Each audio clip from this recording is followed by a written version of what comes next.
আজি বেলেগ এটা টপিক লৈ পেলাই কথা ক'বলৈ আহিছোঁ। জুবিন দা চিনেমাখনক লৈ বহুতে পাইৰেচি কৰি আছে। পাইৰেচি কৰি পাব কি, আপোনালোকৰ চেনেলবিলাক, আপোনালোকৰ যিবোৰ ইউটিউব চেনেলত দিছে সেই চেনেলবিলাক আপোনালোকৰ ষ্ট্ৰাইক পৰিব। একো ইনকম নহয়। যদি আপোনালোকে যদি চেনেলবিলাকত যদি অকণমান যদি গ্ৰ'থ কৰিছিলে, সেইটো ভৱিষ্যতৰ কাৰণে আপোনালোকৰ চেনেল বৰবাদ হ'ব। কেইটামান ভিউজ পাব, তাৰ বাহিৰে একো নাপায়, একো ইনকম নহয়। বৰঞ্চ আপুনি কষ্ট কৰে উঠোৱা সেই চেনেলটো বৰবাদ কৰিব। আপোনাৰ ইজ্জত যাব। আপোনাৰ ঘৰৰ পৰা যেতিয়া পুলিচে যেতিয়া আপোনাক চোঁচৰাই আনিব, তেতিয়া গাঁৱৰ সমাজৰ মাজত আপোনাৰ নাক কাণ কাটিব। আপোনাৰ বন্ধু বান্ধৱবিলাকৰ ওচৰত আপুনি মুখ উলিয়াব নোৱাৰিব। এনেকুৱা অৱস্থা হ'ব। সেইবোৰ দেখিবলৈ একদম সাধাৰণ কাম। আপুনি চিনেমা এখন দি আছে, সৰু সৰু কিছুমান ক্লিপ আনি পেলাই ইউটিউবত দিছে, ফেচবুকত দিছে। তো চিনেমাখনৰ অস্তিত্ব কি থাকিব? জুবিন দাক ভাল পোৱা কি থাকিব? জুবিন দাক জয় জুবিন দা অনুৰাগী যদি কৈ পেলাই যদি আপোনালোকে যদি জাষ্টিছ ফৰ জুবিন গাৰ্গ কৈ চিঞৰ বাখৰ কৰি থাকে, আৰু তাৰপাছত জুবিন দাৰ যদি বিৰুদ্ধে যদি এইবিলাক কাম কৰি থাকে, তেতিয়া কিবা অৰ্থ থাকিব জানো? যে জুবিন দা ন্যায় পাব? জুবিন দা মৰি যোৱাৰ পাছতে জানো আত্মাই শান্তি পাব? আপোনালোকে কওকচোন বাৰু।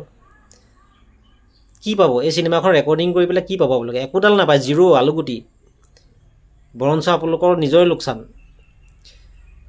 যদি আগতে কিছুমান পাইৰেচি কৰে, আপোনাৰ চিনেমা অভিনেতাজনে মাফ কৰি দিয়ে, কিবা কৰি দিয়ে, কিন্তু এতিয়াতো জুবিন দা নাই। চবতো জুবিন দা নহয়। জুবিন দা কৈ দিয়ে, এইটো মোৰ ল'ৰা, একো নাই দে, ভুল কৰিছে, এৰি দে। এতিয়াতো তেনেকৈ সেইষাৰ কথা ক'বলৈ এতিয়া কোনো নাইকিয়া। পৰিচালকৰ মাথা গৰম হৈ আছে, চোঁচৰাই আনি গৰু পিটন দিব।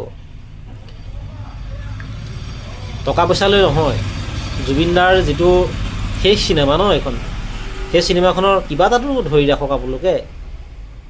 ইমান কেঁকোৰা টাইপত, ইমান অসভ্য, ইমান ননচেন্স কামবোৰ কৰিব নাপায় ন এইবিলাক। কিছুমান ছোৱালী আছে, কেইজনীমান এইকেইদিন মই দেখি আছোঁ। মইতো বহুতবাৰ মই ষ্ট্ৰাইক কৰিছোঁ কেইবাটা চেনেলক, আৰু মই শ্বেয়াৰো কৰিছোঁ কেইবাটাকো। আৰু যিবিলাকে আজি ধৰি লওক মই পাইৰেচি কৰিছোঁ, মোৰ ফ্ৰেণ্ডত থকা মোৰ বন্ধু বান্ধৱবিলাক, মোৰ ঘৰৰ মানুহবিলাকেতো এইবিলাকতো দেখিব ন। তো এইবিলাক কেলেই কৰিছ বুলি ক'বলৈ আজিকালি সৎসাহস মানুহ নাই।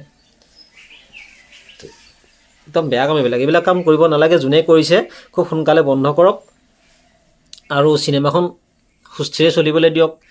ৰাইজে চাব, আনন্দ পাব। এই টুকুৰা টুকুৰিকৈ যদি ছ'চিয়েল মিডিয়াত দি থাকে, চিনেমাখনৰ কোনো ৰস নাথাকিব ন। আমি এতিয়া কেতিয়াবা চিনেমাখন চাবলৈ হ'লে ট্ৰেইলাৰবিলাক আহি থাকে, ট্ৰেইলাৰেই নাচাওঁ আমি। ট্ৰেইলাৰ চাই দিলে আমি চিনেমাখনৰ সেইটোৱে গম পাই যাম কি আছে ভিতৰত চোৱা।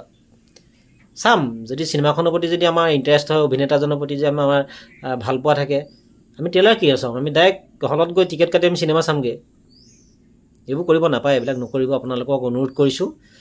আৰু বহুত বেয়া লাগিছে ন, জুবিন দাক লৈ এখন শেষ চিনেমা, আৰু নেক্সট আৰু চিনেমা বনাবলৈ